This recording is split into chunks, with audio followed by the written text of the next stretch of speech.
자, 이전의 수업 내용 한번 파악하고 연말정산, 근로소득 들어가겠습니다.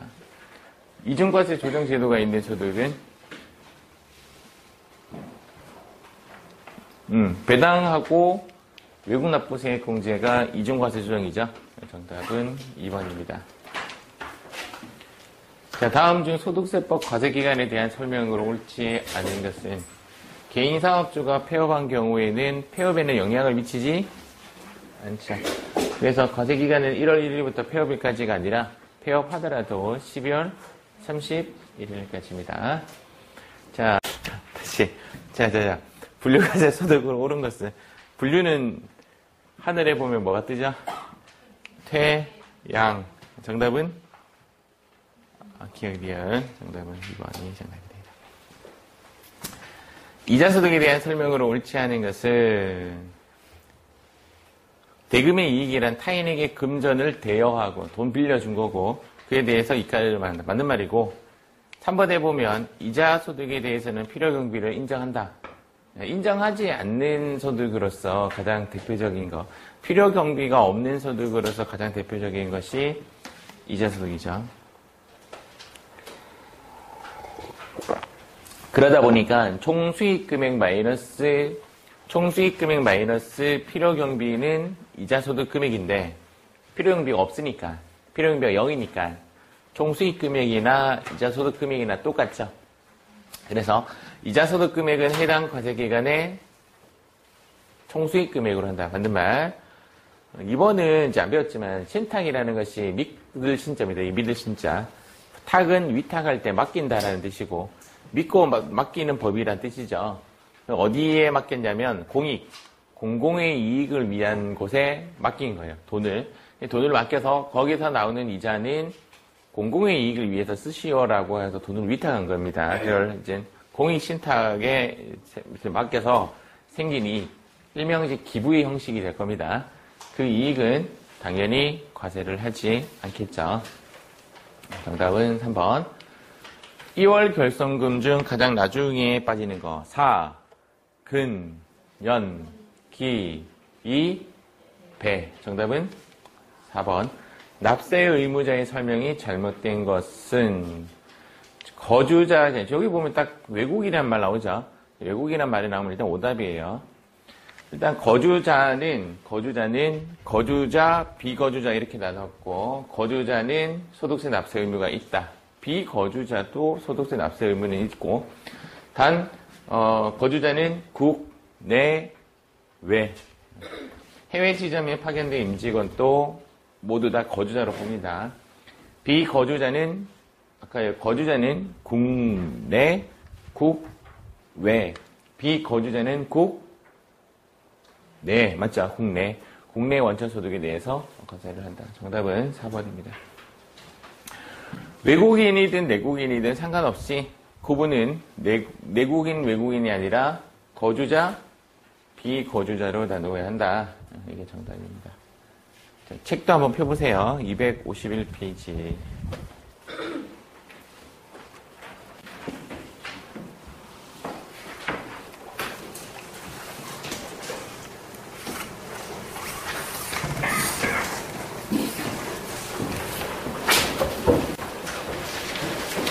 자, 근로소득에는 근로소득 마이너스 비과세 마이너스 분류과세는 총 급여액 이렇게 하고, 거기에 근로소득 공제를 제하고 나면 근로소득 금액이다.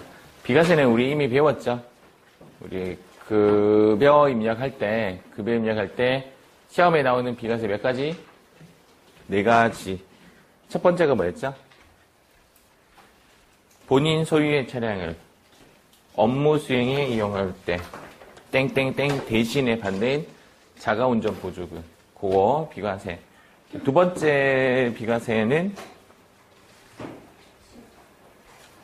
생산직 근로자가 전년도 총급여액 2,500만 원 이하, 월정액은 210만 원. 작년까지만 해도 190만 원이었는데 210만 원 증액시켰다는 이유는 혜택을 더 주겠다라는 뜻이에요. 그래서 월정액 210만 원에 연장야간 휴일 근로수당에 대해서 비과세. 그게 두 번째 비과세였고, 세 번째 비과세는 식사와 식대는 얼마까지였죠?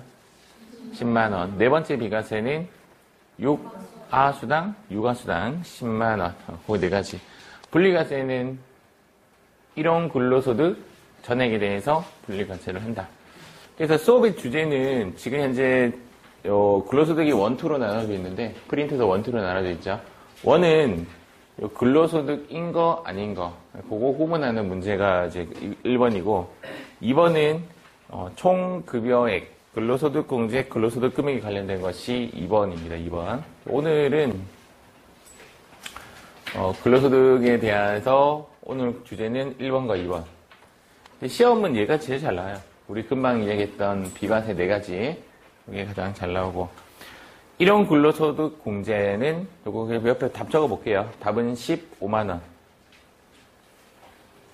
요거 답은 15만원. 요거 답은 15만원.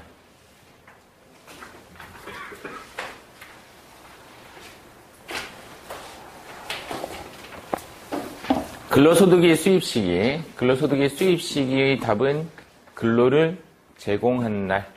답은 근로를 제공한 날.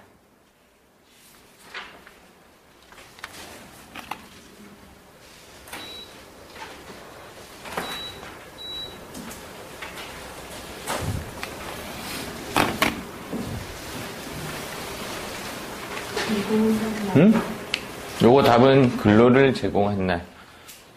그게 이제 보통 답으로 나옵니다. 시험에 날라오는 것이 이제 3번하고 5번이에요. 3번하고 5번이 잘 나오고, 3번은 이미 수업이 진행이 되었고, 지금 하는 건 1번과 2번입니다. 자, 근로소득이란 정의를 내려놨죠. 근로계약에 의해서. 그래서 근로계약이기 때문에 우리 계약하면 뭘 써야 돼요? 계약서. 그래서 근로계약서를 써야 됩니다. 근로계약 등에 의해서 제공하는 근로의 반대급부로 지급받는 대가를 말한다. 봉급, 급료, 세비, 임금, 수당, 상여금, 명칭이나 형식에 상관없이 그냥 근로계약서를 쓰고 받은 거, 근로계약, 즉 근로 제공의 대가성에 따라 근로소득 포함 여부를 판단한다라고 되어 있습니다. 근로소득에 포함되는 거, 시험에는 이제 근로소득에 다음 중 포함되는 거, 포함되지 않는 것 이렇게 명하는데, 1차적으로 우리가 좀 알고 가야 되는 부분이 지금 비과세는 근로소득에 포함이 될까요? 되지 않을까요? 비과세는 근로소득에 여기에는 포함이 되어 있죠. 있으니까 빠져나가는 거지. 예를 들어서 식대가 근로소득에 포함되느냐? OX. O입니다. O. 그래서 식대는 근로소득에 포함이 되었다가 내려오면서 10만 원만 빠져나가고, 만약에 식대가 10만 원 이상 지급받는다면 밑으로 내려가는 거죠. 그래서 우리가 지금 배웠던 크게 비과세 4가지는 근로소득에 포함되는 겁니다. 그러나 또 근로소득에 포함되지 않는 것도 있겠죠. 근로소득에 포함되지 않는 것과 비과세는요, 결론적으로는 모양이 똑같아요. 세금을 과세하지 않는 건 똑같아요. 그런데 근로소득에 포함되지 않는 것과 비과세의 내용은 달라요. 비과세는 근로소득에 포함되는 거고, 근로소득에 포함되지 않는 것은 별도로 따로 나옵니다. 자, 그래서 이제 근로소득에 포함되는 거 첫 번째, 근로의 제공으로 인하여 받는 봉급, 급료, 보수, 세비, 임금, 상여수당. 이름 상관없는데 혹시 처음 들어보는 단어? 보통 세비 같은 거죠, 맞죠? 세비 이런 거 처음 들어보고, 이제 저도 세비가 뭔가 하고 인터넷 뒤져보니까 국회의원 월급을 세비라고 합니다.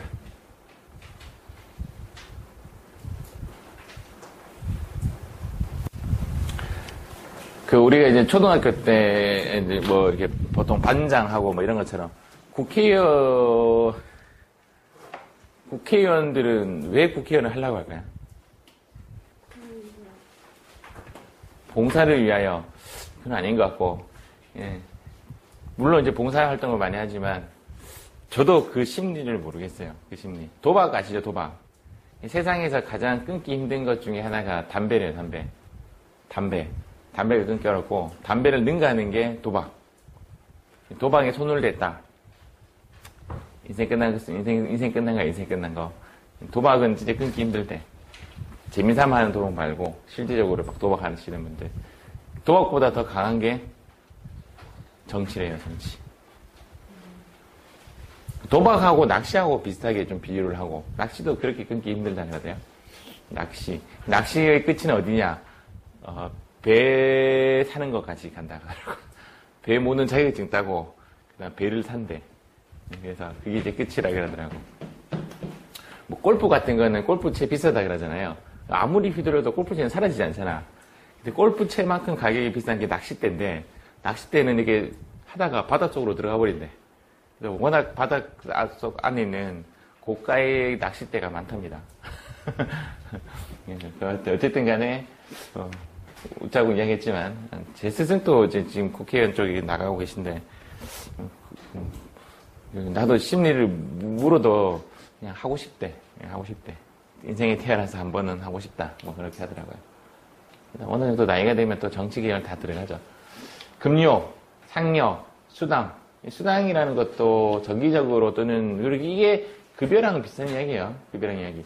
상여는 보너스 개념이니까 보통 정기적이지 않게 들어오는 거죠. 원래 현대 자동차였나? 월급이 이렇게 뭐 100, 200, 100, 200, 100, 200 이렇게 되었잖아요. 그래서 뭐라 짝수다 상여 뭐 이런 식으로 나왔었잖아요. 요번에 좀 규정이 바뀌었다 그러대요. 최저임금제에 걸려가지고 그 짝수단이 바뀌고 뭐 평균적으로 나간다 이러면서 오랫동안 내려왔던 월급 체계가 바뀌었다. 뭐 그때 그런 소식을 한번 들은 적이 있습니다.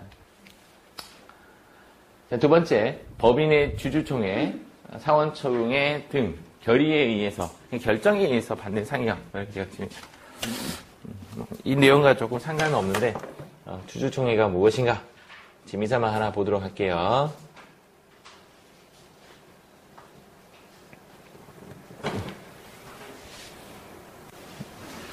동영상을 보면 확실히 머리에는 박히긴 박혀요. 확실히. 수업이 시간이 너무 걸려서 한번 보고 갈게요.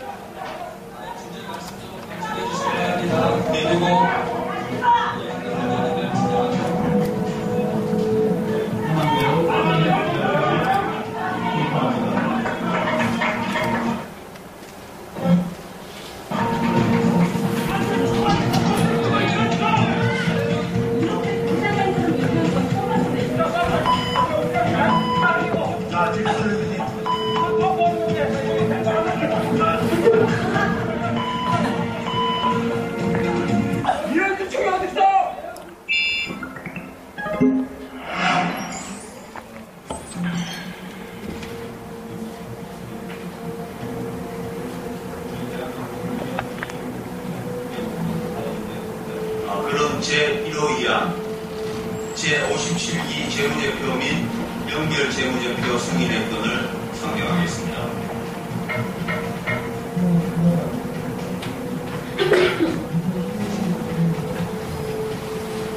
땅콩계약 사건부터 지금까지 조양호 회장님 일가의 전형적인 황제 경영으로 한진그룹과 대한항공은 어려움을 겪고 있습니다. 회사 평판은 추락하고 경영 실적도 곤두박질 쳤습니다.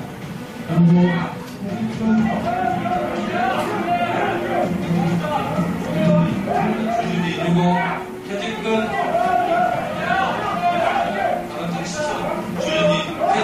지급 규정 등을 개정해서 500원이 넘는 예상 퇴직금 받는 문제 등을 지적한 바 있었습니다. 하지만 재무제표에 관련된 사안들이니까 말씀드립니다. 다른 주제 말씀도 경청해 주시기 바랍니다. 지금 제가 말씀드린 내용은 다 재무제표의 결국 재무 실적에 관련된 내용입니다. 재무제표와 관련된 말씀 간단하게 해주십시오. 말씀드리겠습니다. 1분 이내로 소개해 부장님, 주주총회에서는 주주의 발언들을 충분히 보장해 주시기 바랍니다.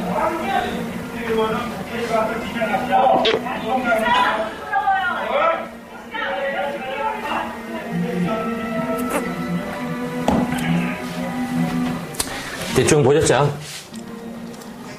이게 주총이다. 주주총회.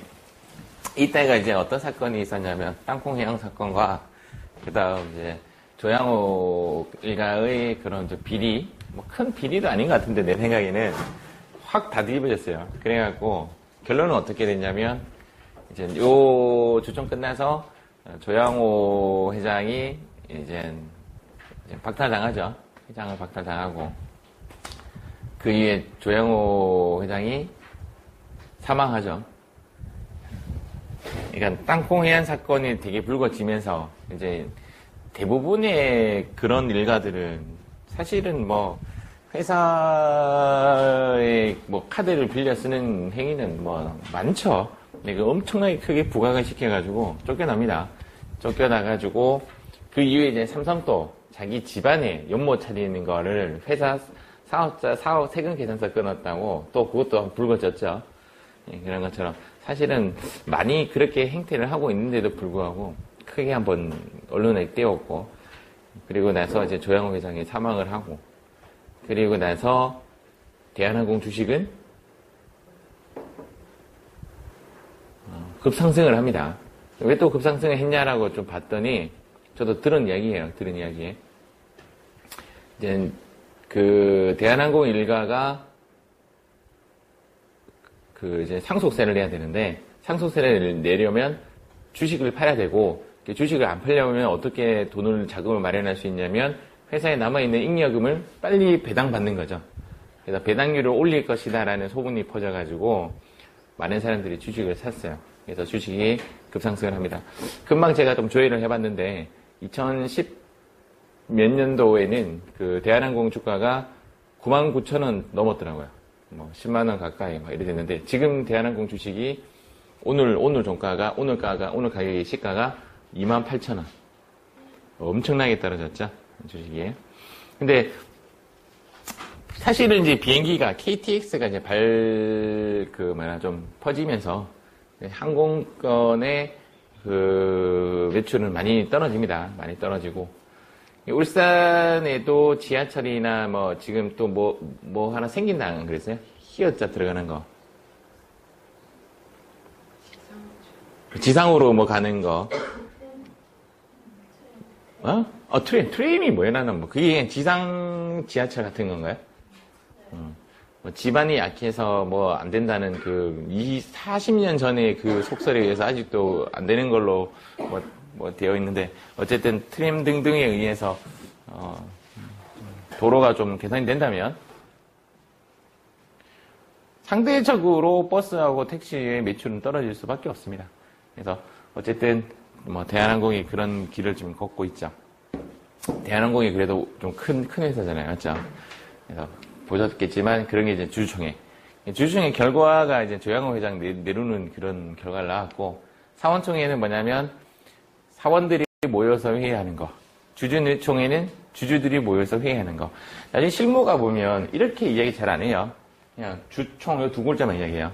주총. 난 처음에 주총이 뭐야? 데모하나? 이랬더니 주주총회. 3월 달에 주주총회를 하니까 4월 달에 주주총회 하니까 지금 나 바빠. 이래. 난 속으로 주총이 뭐였지? 뭐지? 이러면서 주주총회입니다. 이런 결의에서 이 사람은 너무나 일을 잘해서 상여를 지급하자. 보너스를 지급하자. 그거는 이제 어디에 들어간다고요? 근로소득에 포함되는 것으로 간다. 이렇게 보시면 됩니다. 자, 세 번째, 법인세법에 의하여. 법인세법에 의하여를 두 글자로 바꾸면?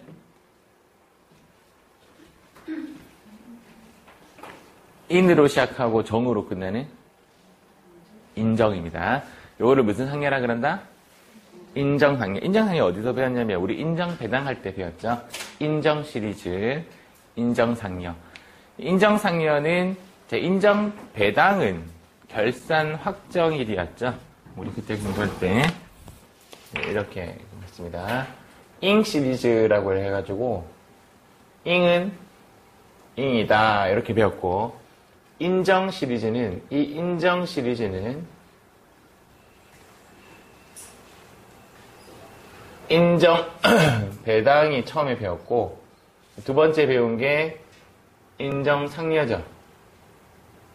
요게 이제 저번 시간에 답이 뭐였냐면, 결산 확정이. 얘 답이 뭐냐면, 지금 근로를 제공한다.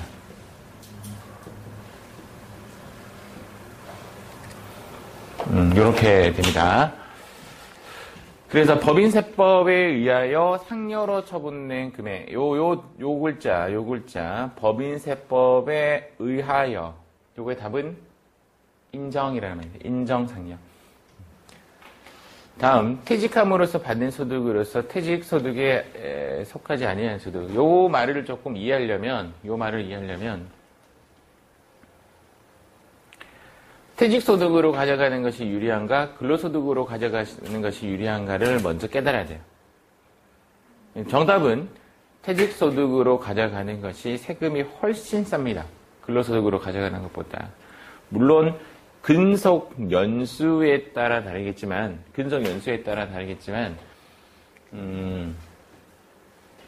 좀 표현상 근로소득으로 가져가는 것보다 퇴직소득으로 가져가는 것이 한 10배 정도 싸요. 근속연수 막 10년, 20년 되었을 경우에는. 왜 그런 결과가 나오냐면 연분연승법을 사용하기 때문에 그래요. 저번에 제가 연분연승법을 사용하는 이자소득이 하나 있었죠. 기본세율인 직장공제외 초과반환금.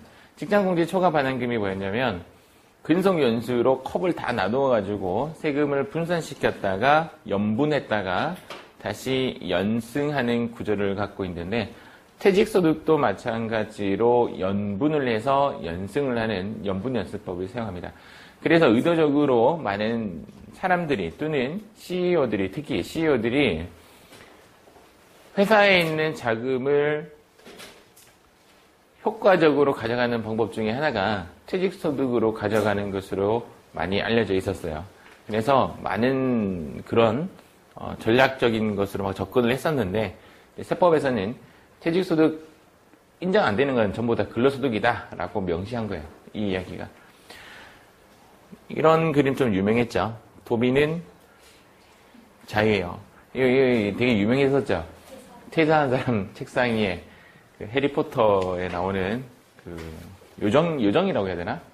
맞죠? 요정이 도비는 프리해요 하면서 얘 팍팍 사라지고 팍 나타나고 막 그러죠. 맞죠? 그때 이제 퇴직 1호금, 명예퇴직금 이런 것들이 과거에는 근로소득으로 명시를 했었어요. 근로소득이었다가 이제 세법이 좀 바뀌면서 이런 것들도 전부 다 퇴직급여에 넣어줬어요. 울산에서는 현대중공업에서 그때 안성기 씨가 한번 나와가지고 이 회사는 한번 들어오면 장기적으로 오래 있을 수 있다. 그 광고가 나가는 시점에 명퇴가 일어나요. 그래서 급하게 그 광고가 사라져요. 기억나요? 안성기 씨가 나왔던 광고까지.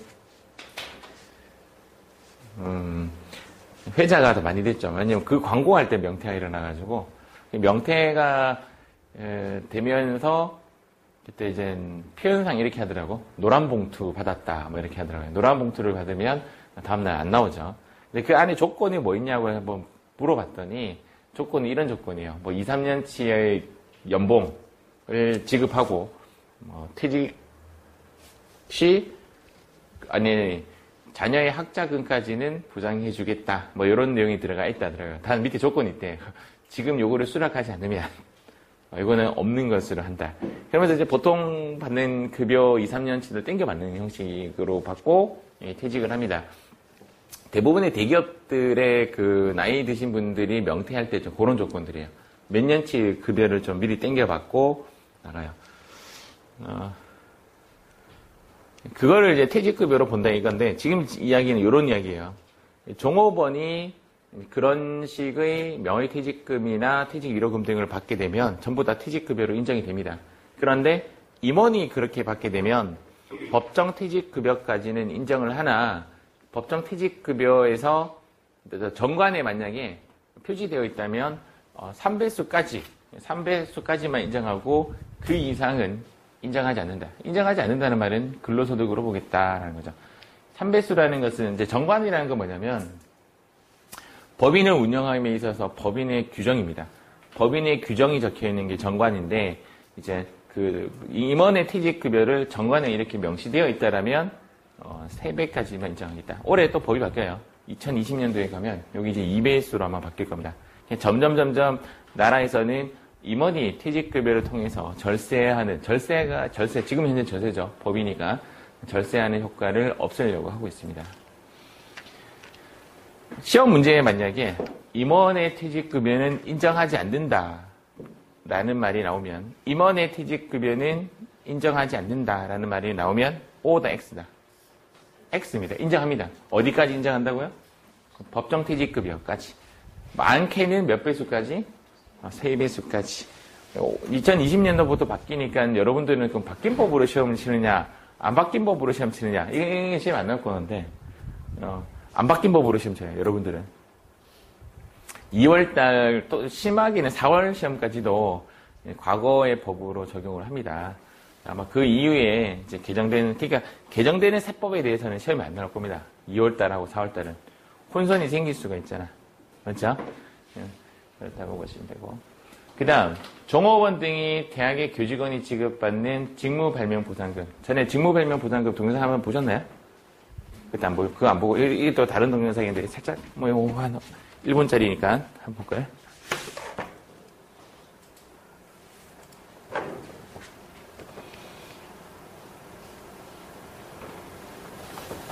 이거 삼성전자가 휴대전화 검색직을 발명한 연구원에게 2천여만 원의 발명 보상금을 지급하게 됐습니다. 발명은 이분은 삼성전자 천연돈 나머지가 회사를 상대로는 직무발명 보상금 청구 소송 사고 중에서 회사가 2,185만 원을 보상하라는 원심 통계를 확정지었습니다. 앞서 2심은 IC의 발명이 없더라도 연락처 검색이 충분히 가능하다는 점 등을 고려해 발명자의 공헌도를 0.2%로 책정했고 대법원도 이 같은 판단을 받아들였습니다. 이런 식으로 이제 직무 발명 보상금이라는 게 있는데 500만 원까지는 비과세예요. 500만 원까지는 비과세. 아까 직무 발명 보상금의 초성 검색, 우리 초성 검색하죠. 2천 얼마를 받았다. 이 뉴스를 봤을 때 제가 느낀 생각은 이 사람은 회사를 떠났을 것이다. 떠나지 않고 어떻게 그 소송을 걸겠어요. 떠났겠지. 라는 생각이 딱 드는 거야. 갑자기 그 숨겨진 그 직무 발명 보상금 받았다고 기뻐할 게 아니라 이 사람은 어떠한 사유로 떠났구나. 대기업 특히 이런 연구직 이런 데는 이제 실적이 없으면 좀 쫓겨나는 편이잖아요. 그래서 이제 드디어 끝났구나. 이런 생각이 좀 들었어요.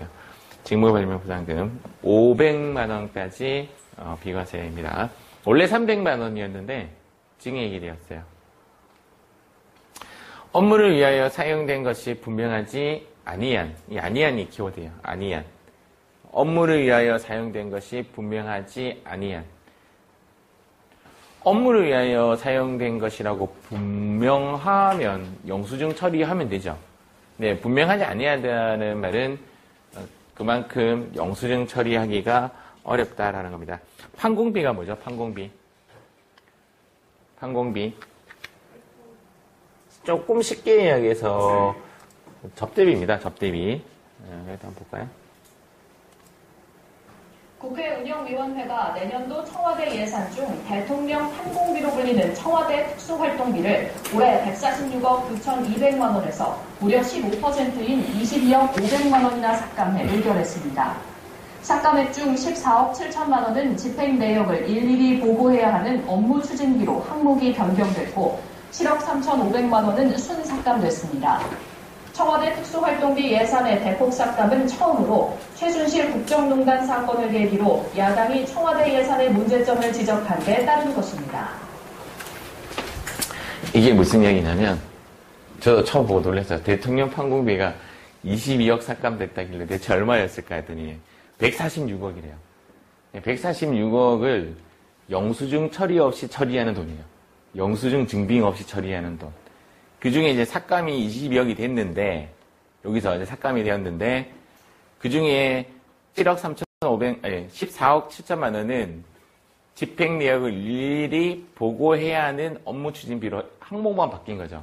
그러니까 14억 7천만 원만큼은 영수증을 첨부해야 되는 걸로 바뀌는 거고, 그전에는 그냥 영수증 첨부 안 해도 되는 걸로 되는 거고, 순수하게 삭감된 거는 7억 3천만 원만 삭감이 되었다. 뭐 이런 이야기입니다. 와, 많다, 맞죠? 와, 업무 추진비, 판공비 1년에 146억을 씁니다. 그러니까 어디 가서 뭘 썼다.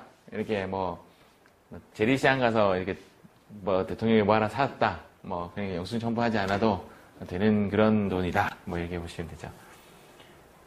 깜짝 놀랐어요. 난 정치 쪽은 잘 모르는데, 이런 돈 등이 이제 어쨌든 이제 세월이 지나면서 이제 이렇게 적립이 된 돈이죠. 맞죠? 금액까지 어떻게 이런 단위까지 딱 나오는 거 보면, 내용은 뭐냐면, 아닙니다. 분명하면 경비 처리하면 되는데, 분명하지 않으니까 어디에 넣어버린다? 근로소득에 넣어버리는 거죠. 회사에서 이제 설아 씨에게 땡땡 회사에 가가지고 그 사람에게 한 500만 원 정도 좀 쥐어주고 그 계약건을 좀 따와. 이렇게 한 거죠. 그 500만 원을 쥐어주는 걸 경비 처리 어떻게 해요? 그러니까 월급에 넣어버리는 거죠. 대충 뭔 말인지 이해하셨죠?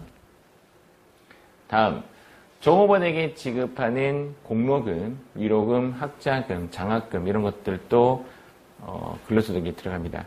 그런데 일정한 조건이 걸리면 특히 학자금 같은 경우에는 일정한 규정, 뭐 근로자 본인에게는 뭐 이런 거 있었죠. 업무 연관성이 있고 지급 기준이 있고 6개월 이내에 내가 퇴사를 한다면, 이직을 한다면 토해내는 조건이 있다라면 이거는 비과세로 빠졌죠. 그리고 사내근로복지기금에서 사내근로복지기금, 이게 뭐냐면 회사에서 얼마를 출연을 해가지고 직원의 복지를 위해서 만든 하나의 제도예요. 하나의 단체라고 보시면 조금 더 이해하기 쉬워요. 회사 내에서 직원의 복지를 위해서 돈을 적립해놓고 어떤 규정을 세워놓은 것을 뭐라고 하냐면 사내근로복지기금이라고 합니다. 그래서 사내근로복지기금에서 근로자 본인이나 근로자 자녀에게 주는 각종 학자금 같은 것들은 비과세가 아니라 근로소득 자체가 아니에요.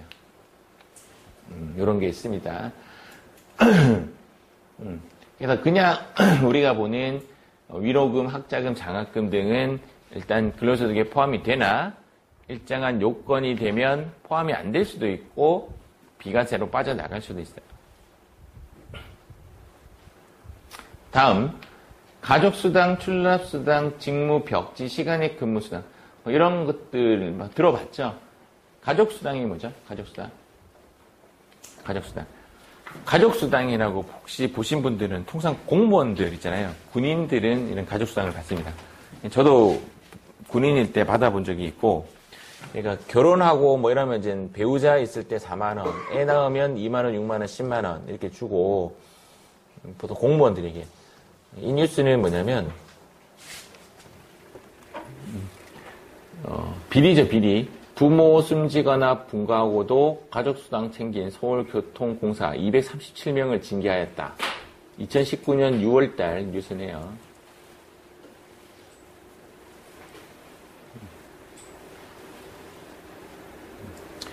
서울교통공사는 부양가족이 없는데도 가족수당을 받아온 직원 239명을 적발하고 부당 수급액 1억 2,006만 원을 전액 환수했다. 부당수급자 가운데 자진 신고한 2명을 제외한 237명 전원에게는 정직, 감봉, 징계 조치를 하고, 그러니까 이 2명만 빠져나갔네요. 맞죠? 상습 고의성이 의심되는 직원 19명은 검찰에 고소하였다. 이런 게 이제 가족수당입니다, 가족수당. 출납수당이라는 게 뭐냐면, 특히 이제 우리가 지금 이제 앞으로 해야 할 일이 뭐냐면 돈에 관련된 일을 한단 말이에요. 저희 아버지께서 저보고, 대성아, 너는 나중에 사회 나가면 절대 돈 만지는 할 일을 하지 마라. 이게 시끄럽고 사실상 안 좋아. 했는데 내가 지금 이 일을 하고 있는 거죠. 아직도 기억나요. 절대 돈 만지는 일을 하지 마라. 왜냐하면 돈 만지는 일을 하면 어떤 일이 생기냐면 아무리 계산을 확실하게 해도 돈이 샌다는 거죠. 돈이 새면 누구 책임이냐? 돈 만진 사람 책임이 되겠죠. 그런 것들 중에 가장 대표적인 데가 어디예요? 은행. 내 후배가 은행에 취업을 했는데 결론적으로는 돈 막 개내고 나왔어요. 왜 나왔냐 했더니 둘이 돈 같은 거 이렇게 뭐 100만 원, 500만 원 단위로 이렇게 묶잖아요. 한색 끈으로 묶는데 그 돈 다발이 사라졌대요. 퇴근도 못하고 그거 찾는다고 하다가 나중에 못 찾아갖고 자기 월급에서 개냈다 뭐 이런 이야기 하더라고. 그러면서 회사가 정 떨어져서 내가 회사를 그만뒀다 뭐 이런 이야기 하던데 그때. 그래서 현금 출납하는 사람들 이런 위험성이 있기 때문에 남들보다 월급을 조금 더 줘요. 그걸 뭐라고 하냐면 출납수당. 뜻이 무엇이냐 시험이 안 나요. 그냥 참고상 알고 계세요. 직무하고 직급은 알죠. 직급은 과장급, 대리급, 급으로 주는 것은 직급수당이고 직무는 업무가 힘들다든지 야근이 많다든지 하는 그런 업무가 또 특이성이 있겠죠. 또는 뭐 마케팅이나 또는 취재 이런 사람들 하는 사람들은 좀 직무에 따라 업무에 따라 월급을 조금 더 주는 걸 직무수당. 벽지수당은 이제 보통 외롭다고 보통 표현하는데 내가 근무하는데 주변에 차도 없고 아무것도 없어. 나만 근무를 해. 무인도 같이 근무를 해. 그런 벽지. 국세청 사이트에 가보면 벽지가 어디다 이렇게 명시가 되어 있습니다. 그곳에 일을 하는 사람들은 벽지 수당을 챙길 수가 있습니다. 우리가 알고 있는 벽지는 약간 어디냐면 택배 같은 거 주문할 때 지역, 도서, 상간 지역은 택배비가 추가로 더 붙습니다. 한 데 있죠. 그런 데가 통상 벽지다. 이렇게 생각하시면 조금 편합니다. 시간의 근무수당은 시간이 보통 저녁 6시까지죠. 넘어가면 시간의 근무수당을 주는 겁니다. 연장은 이런 식으로 1.5배, 야간 시간에는 2배, 휴일 날에는 1.5배를 준다. 이렇게 되어 있네요. 통근수당. 울산에서는 통상 경주 외동 쪽이나 자전거 도로 끝에 가면, 자전거 끝도로에 가면 기저귀 도서관이라고 아세요? 북구에. 그 맞은편에 있잖아요. 고가로 올라가잖아요. 문 뒤에 올라가잖아요. 옛날에 그거 자전거 타고 올라간다고 막 시급했는데, 그 딱 넘어가면 또 공장 단지죠, 맞죠? 거기 다니시는 분들은 이런 거 좀 받는 걸로 제가 알고 있어요. 출퇴근이 힘드니까, 통근수당, 이렇게. 근데 이게 조금 이슈가 됐던 것이 얘가, 통상임금에 포함이 안 되고, 하면서 약간 좀 이슈가 좀 됐었던 걸로 제가 알고 있는데, 하여튼, 통근수당, 이것도 조금 유명하죠. 어쨌든, 가족수당, 출납수당, 직무, 벽지, 시간의 통근수당 등 또 각종 다 근로소득에 포함되는 것이다 라고 보시면 돼요. 휴가비와 원의 연액 또는 월액으로 받는 협의. 우리가 휴가 시즌에 가면 요즘 울산은 휴가 이렇게 팍 떠나잖아요. 이렇게 떠나는데 요즘 분위기는 이제 휴가가 좀 없는 시대로 좀 바뀌고 있어요. 왜냐하면 중간중간에 자기 연차 쓰는 형식으로 가야 되는 거죠. 그래서 휴가비와 연액 또는 월액으로 받는 협의. 우리가 1년 동안 우리가 갈 수 있는 그거를 뭐라죠? 1년 딱 지나면 휴가가 며칠 생기죠? 12일 생기잖아요. 2년 차부터 15일인가 생기죠. 그래서 13개월 딱 되는 해 1년 차 12개월과 2년 차 15개월 합해갖고 27일이 생긴다. 이런 이야기 하잖아요.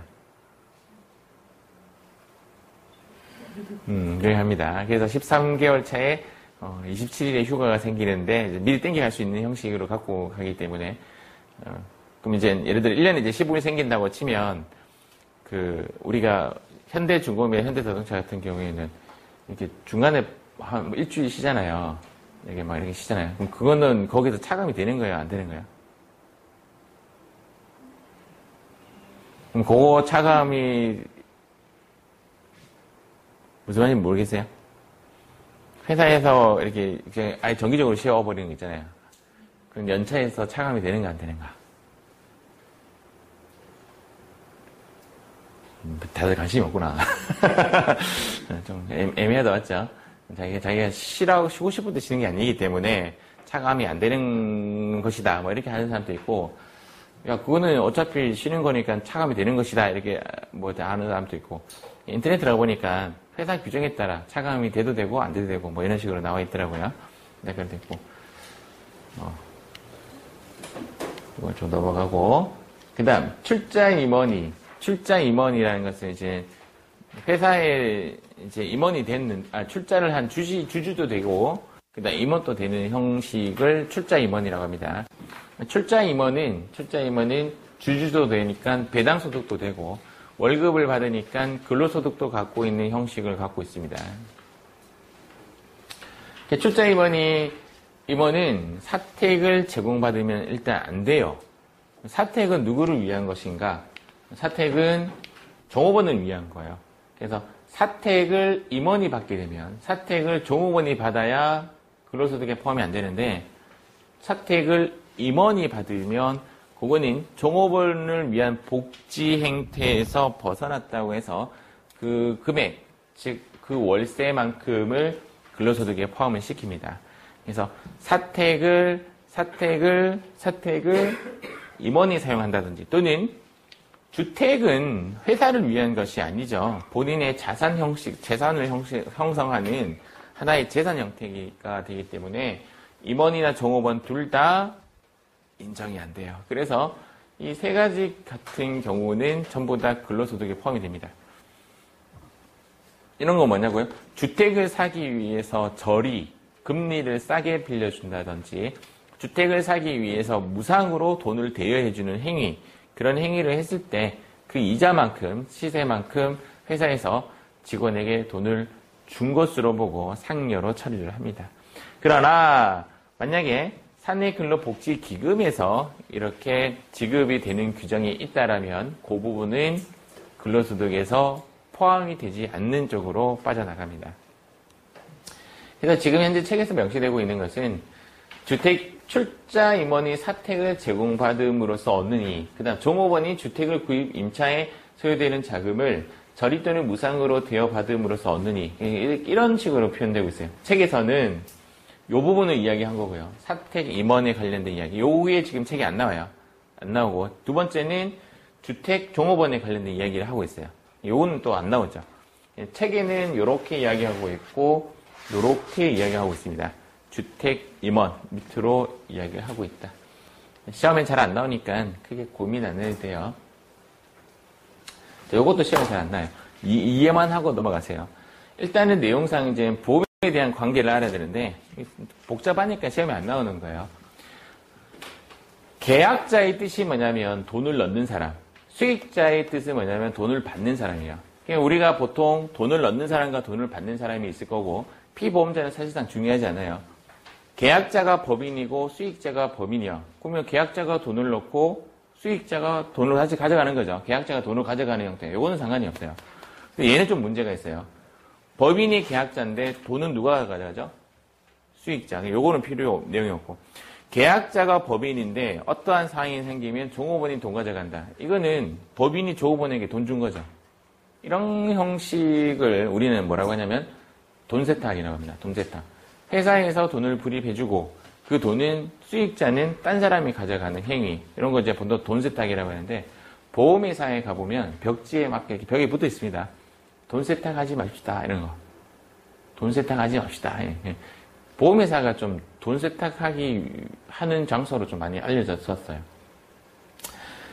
이것도 문제가 좀 되는데, 문제가 되기 때문에 어떤 규정이 있냐면, 70만원 이하는 종업원의 급여 외의 항목, 즉, 복리후생부로 전액 다 비용 처리 가능하다 돼 있어요. 70만원 이하는 이제 어떤 형식이냐면, 월 한 6만원이 안 돼요. 6만원 넘어가면 70만원 넘어가니까 5만 몇천원 정도는 회사에서 직원을 위해서, 예를 들어서 돈을 불입해도 상관이 없다라는 뜻이에요. 보통 이런 경우 어디 있냐면 우리 손해보험 같은 거 있잖아요. 직원이 다치면 산재보험이라는 게 있지만 직원 수가 많은 경우에는 요율이 올라가는 문제점이 생기기 때문에 회사에서 직원들에게 손해보험 같은 거 가입해 주죠. 현대 같은 경우에는 현대해상이 거의 다 지금 가입을 하고 있는 걸로 알고 있습니다. 그래서 외국인 근로자들이나 다쳐버리면 이것저것 따지지 말고 일단 병원 가서 병원 치료 받으라고 그러죠. 그런 식으로 처리를 해주는 거. 근데 요거는 더더욱 문제가 되죠. 물론 70만 원 넘어가면 그 부분은 법인이 종업원에게 돈 준 것으로 봐요. 그래가지고 급여 항목으로 비용 처리를 합니다. 근데 이건 아주 큰 문제가 되죠. 계약자가 종업원이고 수익자도 종업원이면 돈을 누가 넣어야 되냐면 종업원이 돈을 넣고 종업원이 돈을 가져가는 구조를 가져가야 되는데 지금 책에는 지금 뭐라고 되어 있냐면 종업원이 계약자인 거죠. 그리고 종업원이나 종업원 가족이 수익자라는 보험을 누가 지금 부담했냐면 회사가 부담했다라는 거죠. 요거는 문제가 돼요. 요거는 일명 직원에게 돈을 줬다라는 거죠. 그 부분에 대한 보험료는 당연히 근로소득에 포함되는 것이다라고 보시면 됩니다. 다음 아까 이야기했죠. 퇴직소득금액 어쩌고 해서 법정퇴직소득금액의 법정퇴직급여가 여기까지가 법정퇴직급여의 계산식이에요. 여기 빨간색까지가. 퇴직 전 3년간 연평균 급여. 만약에 3년이 안 되라면 남은 그 안의 기간수로 연평균을 따지고 곱하기 10분의 1 곱하기 근속 연수까지 하는 것이 법정퇴직급여 계산 방식이에요. 종업원의 퇴직급여는 근속 일수로 따지고요. 임원의 퇴직급여는 근속 연수로 따집니다. 그래서 종업원의 퇴직급여는 3년간 급여를 평균 치는 게 아니라 3개월간의 급여를 평균하죠. 그래서 이게 3개월 해서 근속 일수로 바뀌는 게 종업원이고, 시험이 안 나요. 법정 퇴직급여는 3년간 연평균 급여에서 10분의 1 곱하기 근속 연수를 한 결과값에 정관에 표시되어 있다라면 3배수까지, 여기 올해 이제 2배수로 이제 바뀐다. 그런 이야기입니다. 이런 것도 근로소득에 포함이 된다. 어떤 거? 요거 넘긴 거. 이 금액을 넘긴 거. 이 금액까지는 퇴직급여 인정이 됩니다. 아까 이야기했던 부분. 넘어가고. 그 다음 이제 주식 매수 선택권이라고 있는데, 주식 매수 선택권 하면, 이제 영어로 이야기하면 조금 더 알려져 있죠. 스탁 옵션이라고 하죠. 스톡 옵션. 이렇게 되어 있죠. 스톡 옵션. 스톡 옵션으로 부자가 됐던 사람 중에 하나가 스티븐 잡스. 스티븐 잡스는, 물론 이 이야기는 건 조금 다르지만, 이제 뭐 어떤 성과를, 주식의 가치가 어느 정도 성과를 내면 몇 퍼센트의 주식을 받을 수 있는 그런 걸 계약을 하고 아이폰이 만들어지게 된 겁니다. 그래서 스티븐 잡스는 부자가 되었죠. 부자가 되었지만 건강 악화로 폐암인가? 그래서 사망을 하게 되죠. 스티븐 잡스가 그렇게 성격이 안 좋대요. 까칠하다고 해야 되나? 그래서 근데 그런 사람이 없었으면 우리는 지금 현재 같은 핸드폰을 가지고 있었을까? 라는 생각이 하죠. 되게 천재적인 거죠. 이렇게 화면이 커지고, 이렇게 화면이 작아지고, 말로 하면 다, 대단하다 생각됩니다. 주식 매수 선택권은 개념은 이제 이런 겁니다. 개념은, 이런 겁니다. 그러니까 주식을 매수할 수 있는 선택권을 주는 건데, 이렇게 주는 거죠. 갑회사가 A에게 2년 후 주식을 현재 가격인 1,000원에 매입할 수 있는 주식 매수 선택권을 부여를 합니다. 근데 이제 2년이 지나고 나서 이 주식이 2,000원이 되었다고 가정할게요. 2,000원이 되면 지금 당장 내가 행사를 하면 2,000원에 사가지고 바로 매각을 해버리면 1,000원에 대한 차익이 생기죠. 바로, 맞죠? 그러면 그 1,000원을 뭐라고 하느냐? 근로소득에 포함한다, 이 말이에요. 그런데 만약에 주식이 가격이 하락했다면 행사 안 하면 되죠. 안 하면 손해는 안 보는 거죠. 이런 걸 주식 매수 선택권이라고 하고, 그 행사를 회사 근무하는 기간에 행사를 한다면 근로소득. 회사를 퇴사를 하고 나서 그 주식 매수 선택권을 행사한다면 그거는 기타소득으로 가져갑니다. 또는 직원에게 안 주고 거래처에게 줄 수도 있죠. 주식 매수 선택권을 거래처에게 만약에 준다라고 하면 그 거래처는 예를 들어서 우리의 주요 거래처라고 하면 그 회사는 우리 회사의 성장을 원하겠죠. 성장을 해야 자기가 나중에 주식 매수 선택권을 행사할 수 있으니까. 그래서 주식 매수 선택권을 직원이나 거래처나 막 좀 지급을 하면 시너지 효과가 되게 높아요. 직원들도 마찬가지로 회사가 성장하길 원하겠죠. 그래서 이직률도 떨어져요. 그런 효과가 좀 있습니다. 자, 이렇게 해서 근로소득에 포함되는 거 마무리를 했고요. 근로소득에 포함되지 않는 거, 여기까지가 우리 공부죠. 소액주주인 우리 사주조합원. 우리 사주조합원이라는 게 뭐냐면 우리의 회사의 주식을 갖고 있는 조합, 사람, 이걸 조합원이라고 하고, 그것이 우리 회사의 조합을 통해서, 우리 사주조합을 통해서 요 부분 조금 쉬었다가 제가 마무리 좀 지을게요. 요거 좀 쉽니다.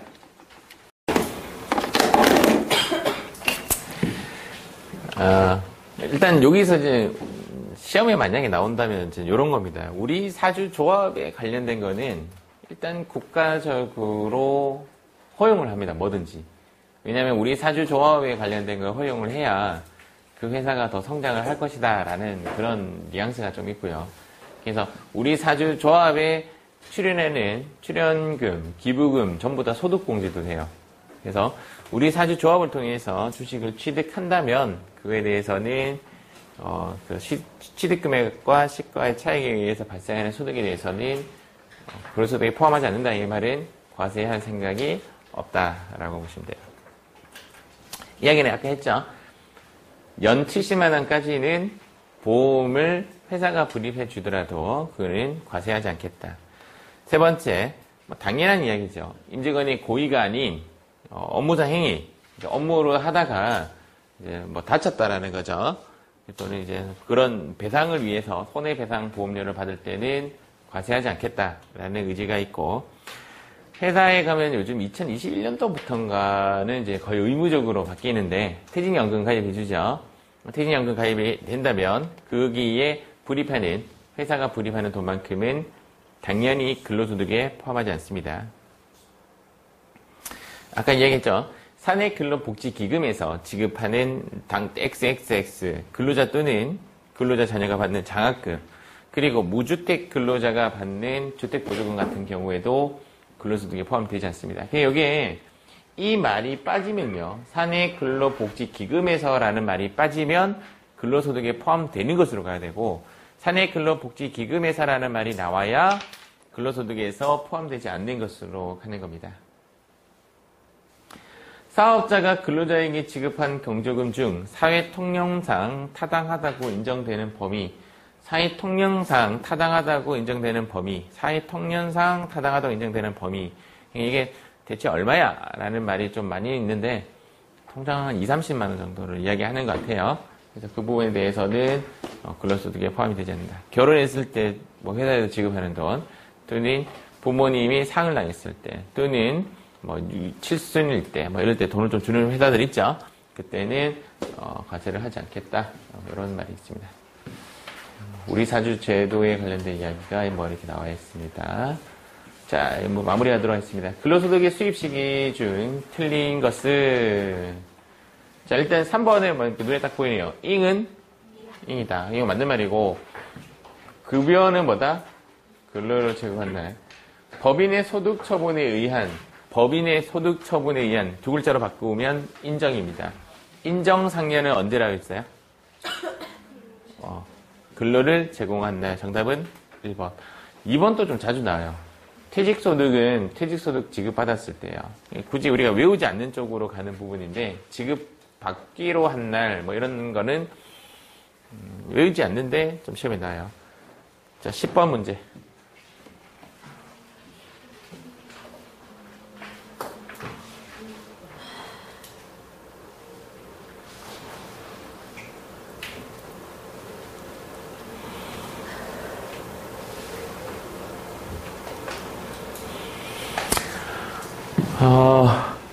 인정상여하고 이거하고 똑같은 말이잖아요. 정답은 1번입니다. 문제가 이렇게 나올 수도 있고 이렇게 나올 수도 있어요. 둘 다 나오는 케이스고, 잉은 잉이다. 급여는 근로를 제공한 날이다. 이렇게 보시면 됩니다. 자, 14번.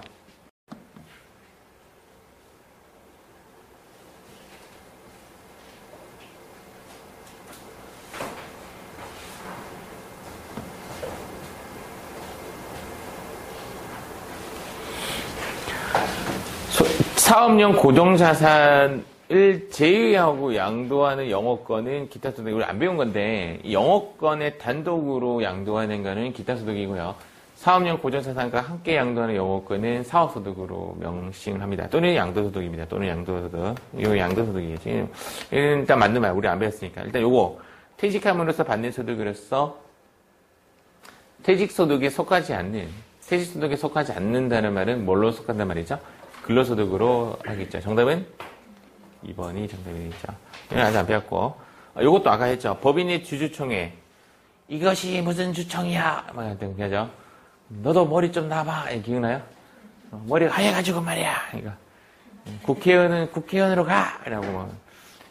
나도 그런데 갔으면 되게 재밌었을 거라. 취재하시는 분들 얼마나 재밌었겠어요. 맞아요. 취재하면서. 주주총회, 사원총회, 이에 준하는 의결기관의 결의에 인하여 결의에 따라 상여로 받는 소득은 근로소득 맞고. 14번. 자, 잉은 뭐죠? 정답은 1번. 이런 건 안 배웠다고 했지만, 급여는 대부분 뭐다? 근로를 제공한 날, 근로를 제공한 날. 퇴직 이로금과 퇴직 공로금만은 지급받거나 지급받기로 한 날. 요거만 조금 주의해서 외우시기 바랍니다. 오케이. 자, 템포 끊고.